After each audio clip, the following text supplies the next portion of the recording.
To access some components that are inside the PC, you will need to remove the main bezel.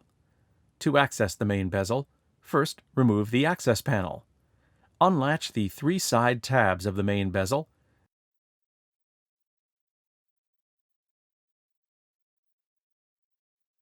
and rotate the bezel away from the PC. The main bezel has 3 tabs on each side.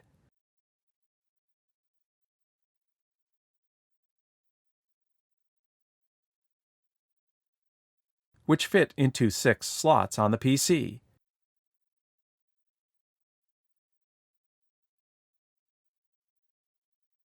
To replace the main bezel, align the tabs on the left side of the bezel into their slots. Then press the right side of the bezel firmly until it snaps into place.